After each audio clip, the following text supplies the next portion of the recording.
much we could do with revision, but I will say, first of all, when I'm talking about revision, I'm not talking about line edits. And so, and I want to make sure, especially for maybe some writers that are listening and they have finished a draft of their story and they're thinking, what should I do next? It's not go through and start fixing typos and spelling things, that, because all that needs to wait until after you've made the big revisions, the big change. You never know if you're going to scrap an entire chapter or rewrite an entire scene, and if that's the case, you don't want to have put all that work into just the little small line edits yet.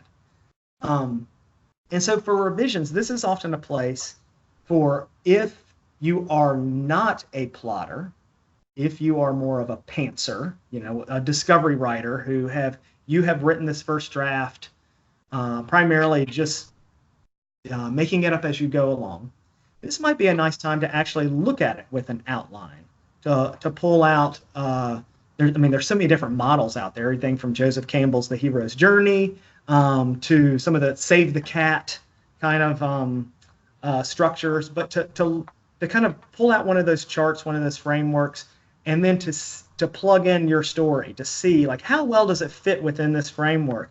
And if it doesn't fit perfectly, no problem. It doesn't have to. This is not a formula that you have to follow.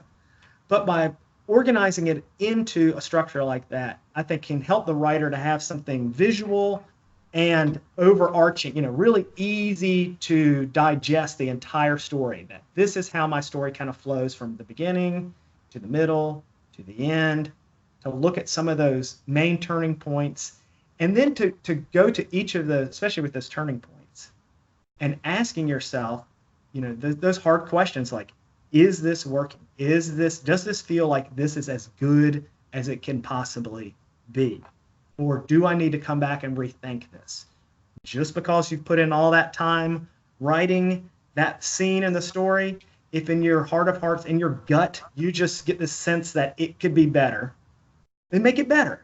Go back to it. Don't be afraid to kill your darlings, to just try to rewrite. If it doesn't work, then go back to the original scene that you had.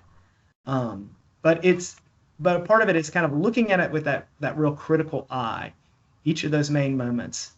Looking also at the character to make sure that is the character transforming across the story in the most interesting and meaningful way to the reader. If my character by the end has kind of gotten to this point, has had this big realization about themselves or their situation, if my character has made this really hard choice by the end and has kind of committed to being in a new way, then how can I go back to the beginning and revise it so that I push that character even farther away from that end result, so that they have a lot more growing to do across the story? And other things are looking at where the character is advancing and making some sort of advancement in the story, is achieving little small goals that will add up to the ending, and making sure that they are not happening by way of coincidence, good luck, or just some other secondary character who is really coming in to save the day and not allowing our protagonist to be as active as possible. I feel like every advancement the character makes in the story, the major ones, should be earned. That, as if the story, in the fictional world, I believe that things operate by way of karma. That if your protagonist is going to have some sort of achievement, the good things that are going to happen need to be earned. And if their character has done something bad, needs to atone for that, they're going to get some sort of punishment or comeuppance at some point. I just think that there's something about that readers kind of expect and just feels right for a story world. So I often go back just to make sure that if my character has formed a new friendship with someone who's going to become a main ally in the story, I want to look at that scene when they become friends and make sure that my character is really earning that friendship. That these two people have not just met and, wow, isn't that wonderful that they just hit it off and now they're such good friends right away. No, the reader will find it more satisfying and interesting if that if our character has had to work hard, has had to do something to earn that friendship. Some great. Why? How do you know that is what's happening? And two, why is it that you think that is an expectation for a story? Because people that don't believe in love at first sight didn't meet my wife in college. Yeah, yeah. So that does happen sometimes in real life. Yeah, of course, and that's just it. That's what I don't know what I think about karma in real life, but I just feel like in the story world, it's more satisfying for readers. We won't, in the same way that I'm saying that our protagonist needs to be the main one driving the story. That is true in fictional worlds, but it might not be true in real life. Yes, sometimes we have good luck. Sometimes we have wonderful coincidences. Sometimes two people meet and they hit it off perfectly right off the bat. But there's something less satisfying about that for readers in a story. Readers in stories like to part of the appeal of a story in a way is the struggle. We don't want to hear about all those days that Little Red Riding Hood went to her grandmother's and everything went off without a hitch. We only want to hear about the story when things went wrong. So I think part of it is like why readers are there in the first place. They like for things to go wrong. They like for characters to have to work hard to achieve and to that their goal is not easily attainable. And so I think it's partially just a difference between the realities of fiction and the realities of reality. I don't know if unfortunately. Yeah. That makes sense. Although when you're looking at your story and you say, well, they chatted in a coffee shop for an entire chapter. So obviously best friends. How do I know whether or not that's earned? How can I go back and decide whether I'm playing fair?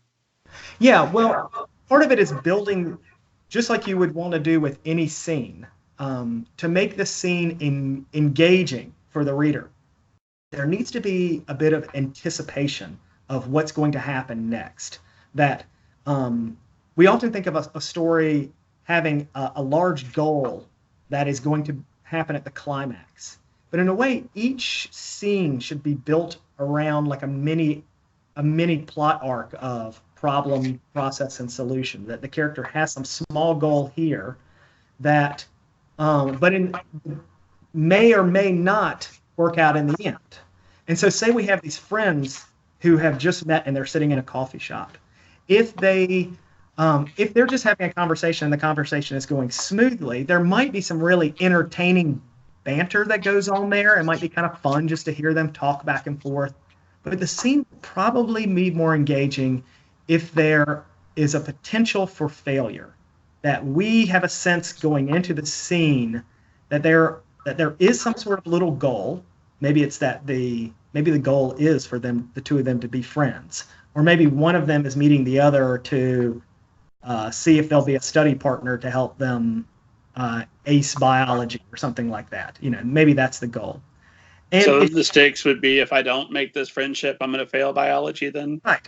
Okay. Right.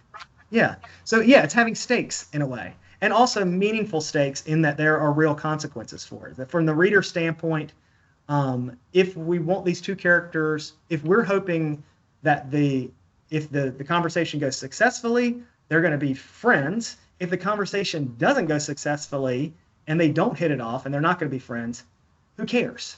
So you want to make it so that it matters. And that might mean this is why revisions are so helpful. You can go back and then plant the seeds before this conversation even occurs to set it up such that maybe one of these characters has lost a good friend or is new to town. In other words, that there are kind of stakes here that this person, that we feel like in our hearts as readers, that we want this friendship to come together.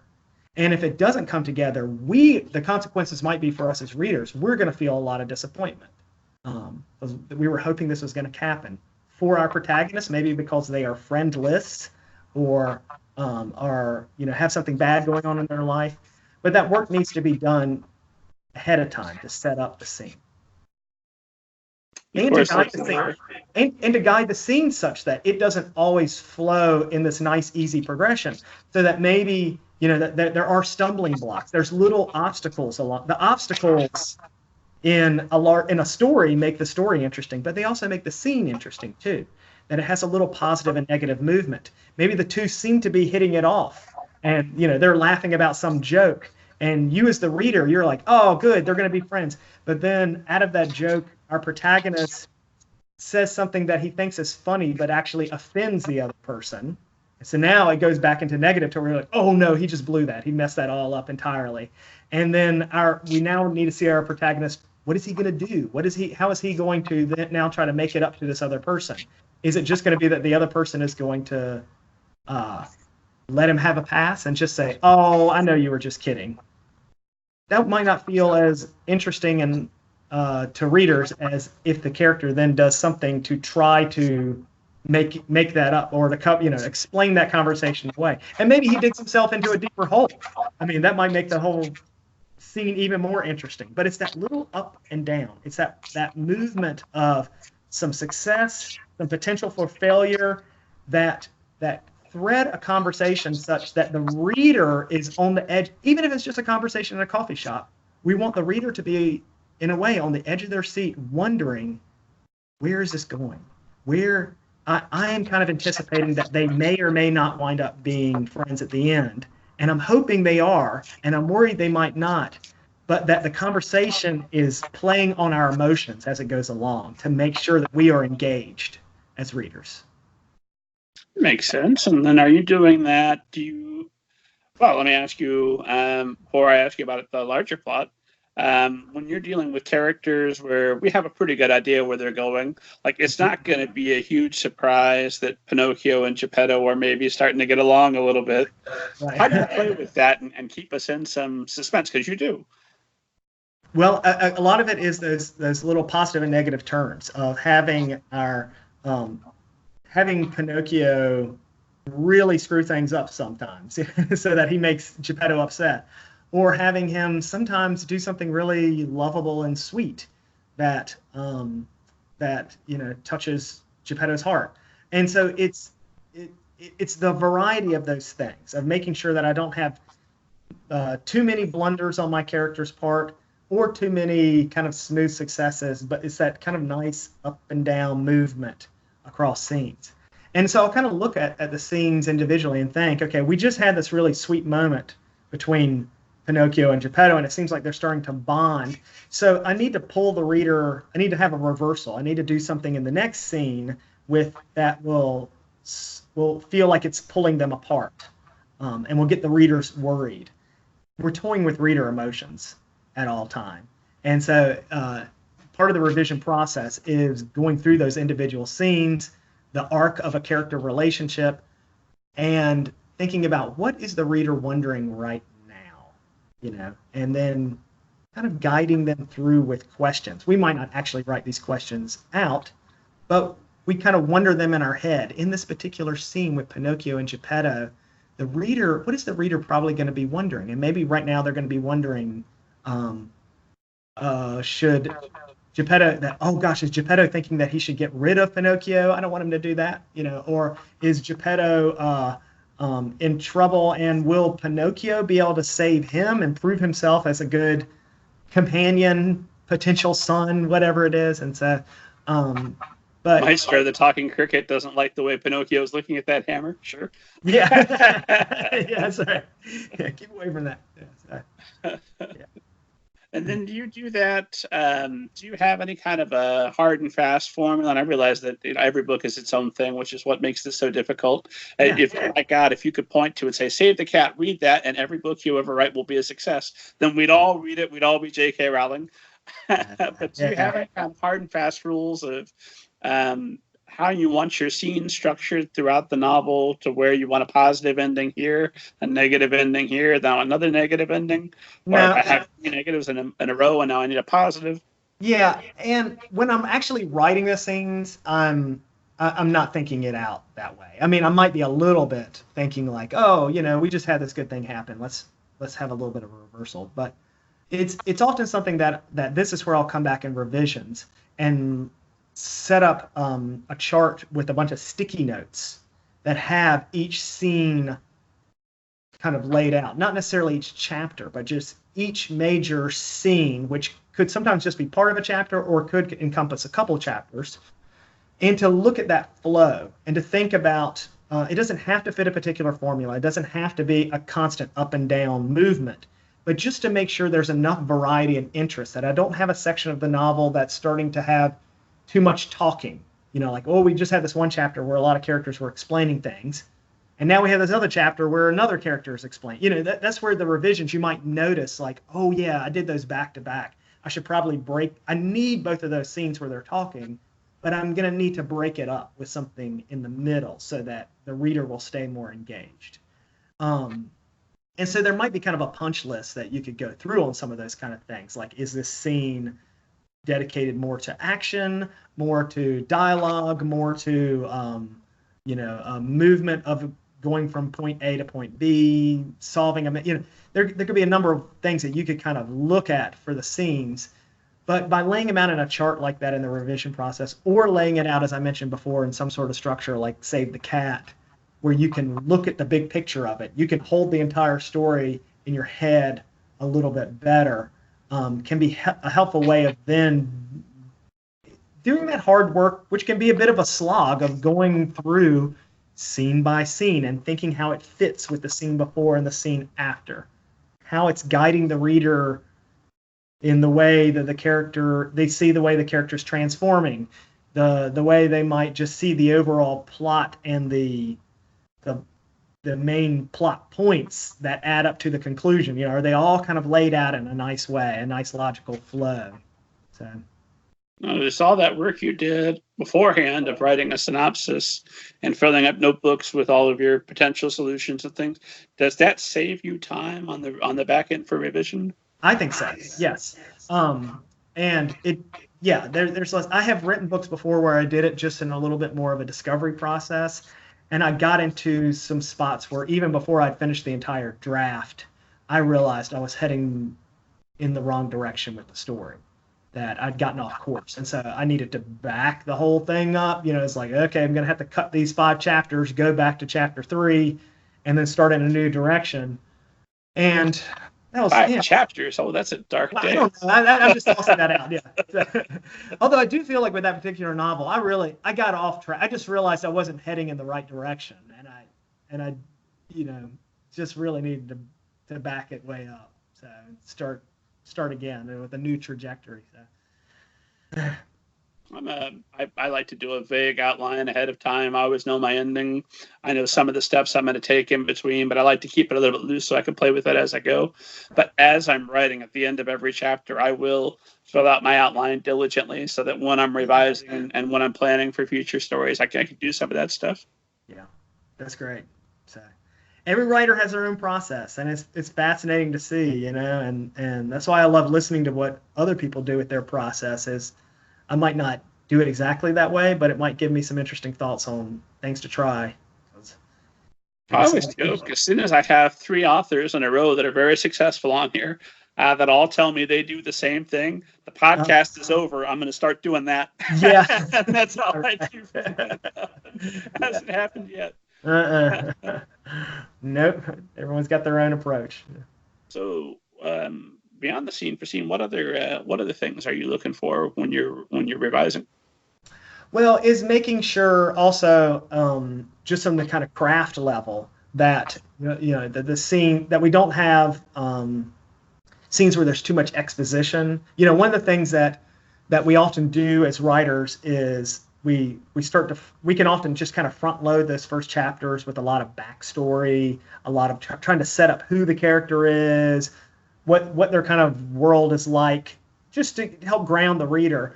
But sometimes coming back in revisions, that's where we realize, like, I'm kind of slowing the pace here with this. And it's good that you do it. Sometimes you need to just write a big info dump about a character's backstory, just to get it out of your head and onto paper. But it might not belong in the story in the final version. And it might be that you can take out that whole kind of flashback or backstory or exposition, and the reader will get it.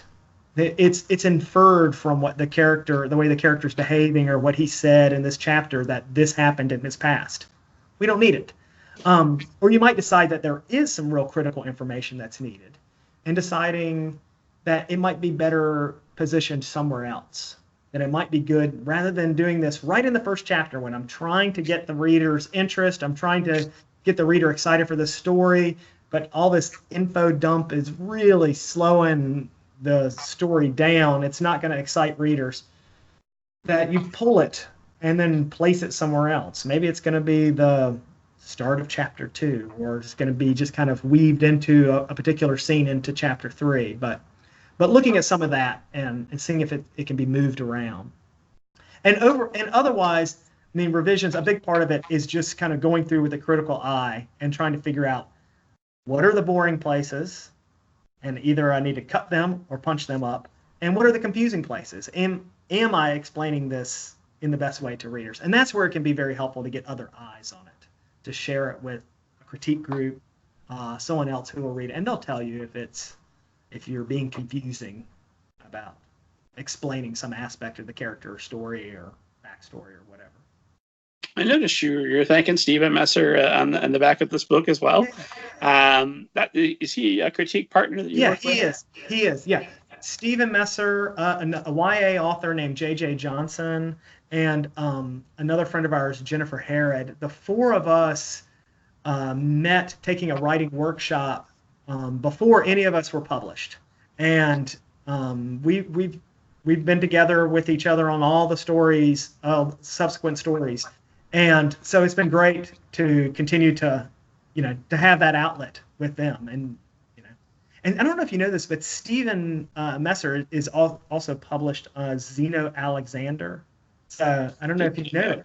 Yeah, it's worth check. He's got a new series out under this name, Zeno Alexander, who is kind of in a way like the way the Lemony Snicket kind of. It's like the active narrator in the story. Very different from the series of unfortunate events, but a fun story. And the first book in that one is called Let me look. I even hold it up. The Library of Ever. Plug for my buddy Stephen here, because this is a really cool book and the start of a new series that he's doing. So anyway. Stephen, if you're listening, and I assume since we've mentioned you directly that you are, if you're looking for a place to promote that book, hey, come on the show. It'll be great. All right. I'll tell him personally. So. How often do you meet with your critique partners? It used to be we had a more regular schedule about it, but when we first began, we were still just trying to figure out what was the best way to do a critique group. It's not like there were a rule book for a guide to it. So we would often set at the beginning. We would say every 2 weeks, let's send each other a chapter that we've written. That way, we each had a goal that we knew we had to meet. We have 2 weeks to complete a chapter. Send it to the other people in the critique group. We'll all read it within a day or two before meeting, and then meet and discuss the chapter. And it worked great. It helped, especially in those early years before we were published. It was very helpful just in keeping us on a regular. We were accountable to someone. There was someone that we knew they were going to be expecting this chapter for our meeting, which is already scheduled on the calendar next month on this particular day. But the truth was that I think for all of us, we kind of realized that process of getting a lot of heavy feedback chapter by chapter was not the best way to get the feedback, or because in a sense also nowadays it's better to just get feedback on the entire story. So it often becomes that we won't share what we're writing with each other until we have a completed first draft. And then it becomes, a couple of meetings to give that person feedback. Oh, wow. So you have to, it's always, for me, painful enough to sit there once, but multiple meetings. Well, maybe. It just depends on how much there is to discuss. I mean, sometimes there's so much to talk about in giving the person feedback that we can't quite get it all in one meeting. It just varies. It varies. Yeah. I'm big, as much as I possibly can. I like to get my critique group an early sample, maybe, the first 50, 60 pages. Tell me all the things you're thinking now while I'm still midway through and can incorporate that as opposed to once I'm finished and kind of married to some of these ideas. Yeah. It's true. That's a great way actually of doing it. In fact, I like that a lot. It might be something that I'll steal that one from you, but because you're right, it does. Because at that point, once you've kind of established the story and you've gotten to that point, maybe 50 pages in, you're solidly into the story. It can be fun just to see, what are readers going to be expecting? What are they? Because as I mentioned before, I find it so helpful to think about in the writing process of trying to imagine what is the reader wondering is the direction that the story is going to go. And some of that is that you do want to deliver that you want the reader to feel satisfied where the story goes, but at the same time, you don't want it to be telegraphed out. So it's so obvious that this is the way the story is going to go too. So, and getting that feedback maybe first 50 pages in sounds like kind of the sweet spot for it. Nothing annoys me more than when two characters meet and I can tell they're already in love. Like that, there's nothing here. I know there's another couple of 100 pages, but I will not be the least bit surprised when they end up together. Clearly, right. They're there. That's why I love sometimes when they have stories like that and the characters do get together kind of quickly, and you realize like, oh, this isn't going to last. Something's going to derail. That is the antidote to that. Yeah. It's almost more fun to watch characters break up than get together. Yeah, for sure. There's something to be said for that. That might just be a byproduct of getting married and being in a solid relationship. Yeah. I'm not worried about going out and meeting somebody new. Oh, yeah. Tell me what to watch out for this breaking up. Yeah. I want to avoid that. And do you use beta readers or people beyond your critique groups to get feedback? I do. I have some other readers, and it varies from project to project. Sometimes it's kind of finding some other writer friends of mine who I know that they're not super busy, and it's a good time for them. So absolutely, I have some other folks that I like to share my work with. So one of them is I wish I had Drew, but his name is Andrew Chilton. I was trying to see if I had his book around here, but another one, and he's someone you might want to consider having on the show. Andrew Chilton, he wrote a book called The Goblin's Secret. Okay. And fantastic. It's such a fun read. And Andrew's also another local middle grade writer in this part of North Carolina. And so he's one also that we often share each other's work, but also can just call each other and talk. It's like I'll get a text from him sometimes, or I'll shoot him a text saying, can I bounce something off of, like I'm not sure about, and then he'll, give that kind of feedback sometimes.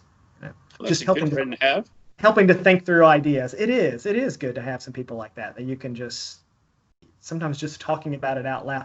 And I find the funny thing is half the time when the two of us will text each other and say, hey, can you talk? And then we'll set a time. You're like, yeah, give me a call at 3:00 this afternoon after I finish up some stuff.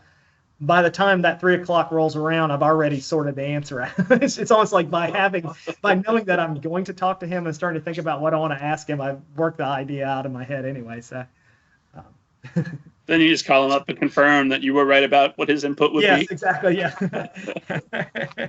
Had a premonition. It came true. Well, send all your writer friends my way. And anybody who's ever listening, I'm forever looking for new guests. And I do the best I can, but I'm lazy and I'm busy.